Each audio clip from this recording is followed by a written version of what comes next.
नमस्कार दोस्तों, आप सुन रहे हैं सुनो कहानी।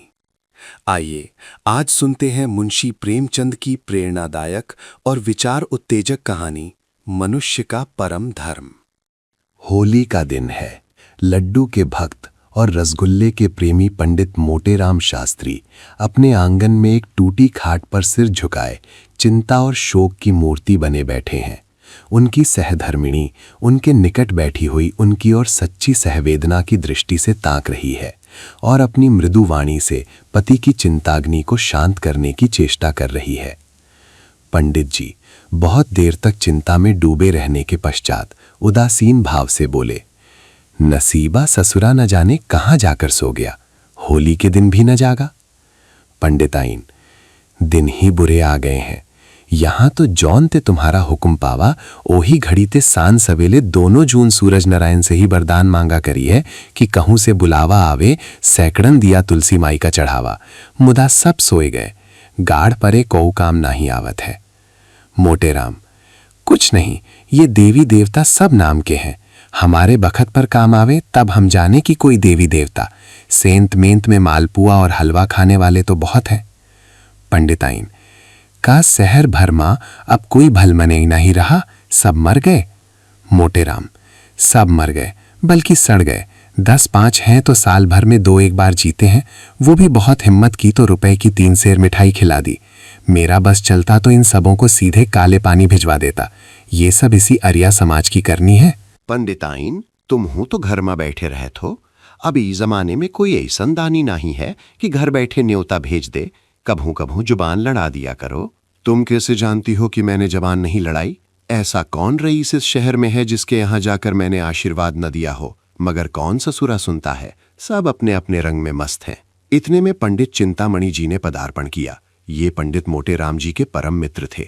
हाँ, अवस्था कुछ कम थी और उसी के अनुकूल उनकी तोंद भी कुछ उतनी प्रतिभाशाली न थी। कहो मित्र, क्या समाचार लाए? है कहीं डॉल? डॉल नहीं, अपना सिर है। अब वो नसीब ही नहीं रहा। घर ही से आ रहे हो। भाई, हम तो साधु हो जाएंगे। जब इस जीवन में कोई सुखी नहीं रहा तो जी कर क्या करेंगे?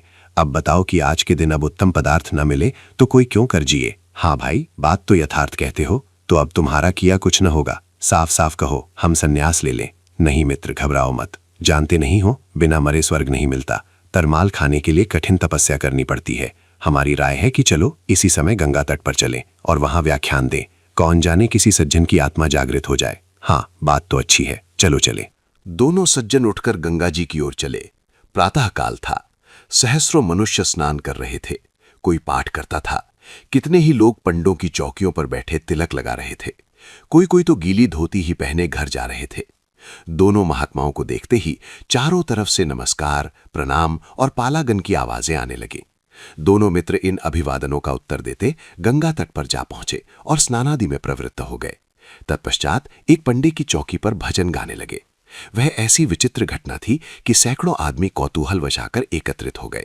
जब श्रोताओं की संख्या कई सौ तक पहुंच गई तो पंडित मोटेराम गौरव युक्त भाव से बोले, सज्जनों, आपको ज्ञात है कि जब ब्रह्मा ने इस असार संसार की रचना की तो ब्राह्मणों को अपने मुख से निकाला। किसी को इस विषय में शंका तो नहीं है? श्रोतागण, नहीं महाराज, आप सर्वथा सत्य कहते हो। आपको कौन काट सकता है? मोटेराम, तो ब्राह्मण ब्रह्मा के मुख से निकले ये निश्चय है। इसलिए मुख मानव शरीर का श्रेष्ठतम भाग है। अतएव मुख को सुख पहुंचाना प्रत्येक प्राणी का परम कर्तव्य है या नहीं? कोई काटता है हमारे वचन को? सामने आए, हम उसे शास्त्र का प्रमाण दे सकते हैं। श्रोतागण, महाराज आप ज्ञानी पुरुष हो, आपको काटने का साहस कौन कर सकता है? मोटेराम, अच्छा, तो जब ये निश्चय हो गया कि मुख को सुख देना प्रत्येक प्राणी का परम धर्म है, तो क्या ये देखना कठिन है कि जो लोग मुख से विमुख हैं वे दुख के भागी हैं? कोई काटता है इस वचन को? महाराज आप धन्य हो, आप न्याय शास्त्र के पंडित हो। अब प्रश्न ये होता है कि मुख को सुख कैसे दिया जाए। हम कहते हैं, जैसी तुम में श्रद्धा हो, जैसा तुम में सामर्थ्य हो। इसके अनेक प्रकार हैं। देवताओं के गुण गाओ, ईश्वर वंदना करो, सत्संग करो और कठोर वचन न बोलो। इन बातों से मुख को सुख प्राप्त होगा। किसी को विपत्ति में देखो तो उसे ढाढ़स दो, इससे मुख को सुख होगा। किंतु इन सब उपायों से श्रेष्ठ, सबसे उत्तम, सबसे उपयोगी एक और ही ढंग है। कोई आप में ऐसा है जो उसे बतला दे? है कोई? बोले। महाराज आपके सम्मुख कौन मुख खोल सकता है? आप ही बताने की कृपा कीजिए। अच्छा, तो हम चिल्लाकर गला फाड़ फाड़ कर कहते हैं कि वो इन सब विधियों से श्रेष्ठ है, उसी भांति जैसे चंद्रमा समस्त नक्षत्रों में श्रेष्ठ है। महाराज, अब विलंब न कीजिए, ये कौन सी विधि है? मोटेराम, अच्छा सुनिए, सावधान होकर सुनिए। वो विधि है मुख को उत्तम पदार्थों का भोजन करवाना, अच्छी अच्छी वस्तु खिलाना। कोई काटता है हमारी बात को?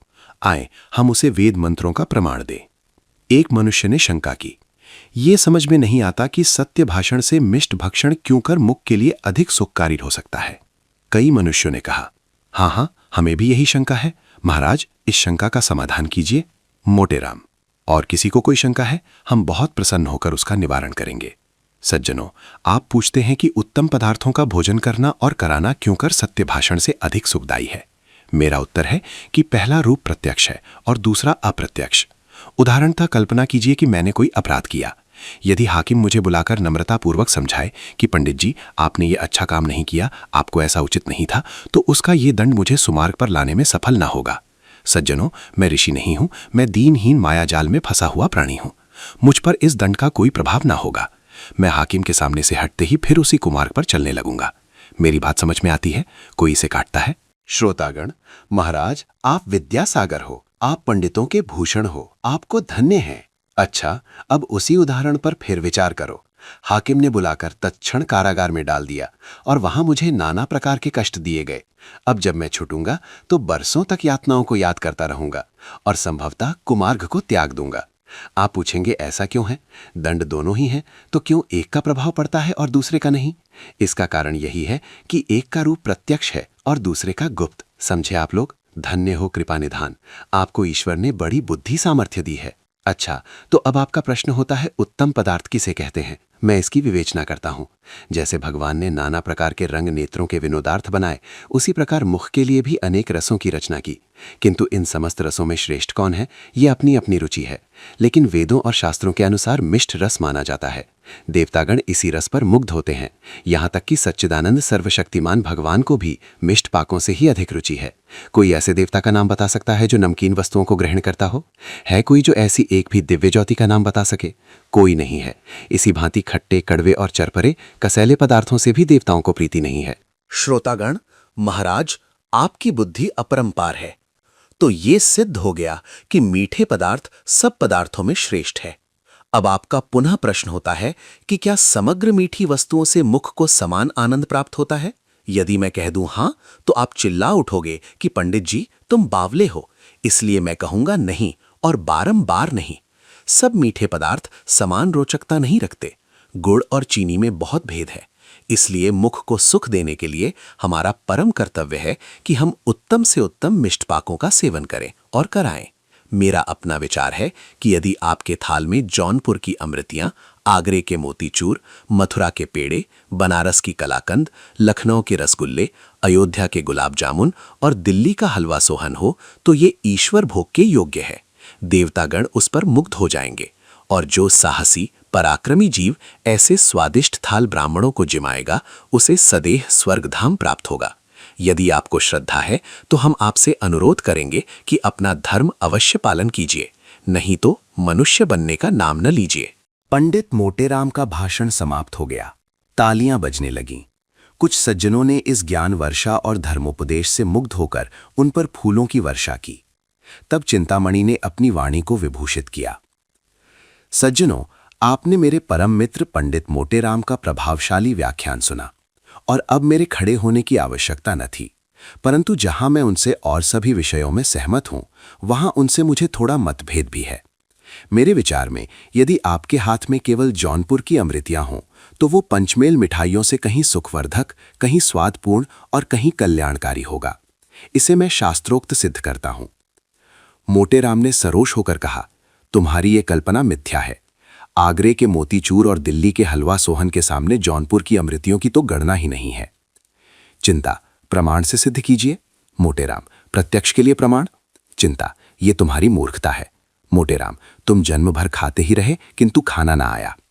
इस पर चिंतामणि ने अपनी आसनी मोटेराम पर चलाई। शास्त्री जी ने वार खाली दिया और चिंतामणि की ओर मस्त हाथी के समान झपटे, किंतु उपस्थित सज्जनों ने दोनों महात्माओं को अलग अलग कर दिया। आप सुन रहे थे मुंशी प्रेमचंद की कहानी मनुष्य का परम धर्म। ये कहानी हमें याद दिलाती है कि मनुष्य का असली धर्म किसी एक पंथ या पहचान में नहीं, बल्कि उसके कर्म, करुणा और मानवता में छिपा होता है। जब स्वार्थ और भेदभाव के बादल घिरते हैं, तब वही इंसान सच्चा कहलाता है जो मानवता का साथ नहीं छोड़ता। सोचिए, हमारा परम धर्म क्या है? सिर्फ मान्यताएं या इंसानियत? अगर ये कहानी आपके मन को छू गई हो तो वीडियो को लाइक करें और कमेंट में लिखें, मानवता ही सबसे बड़ा धर्म है।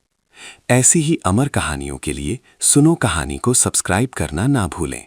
धन्यवाद।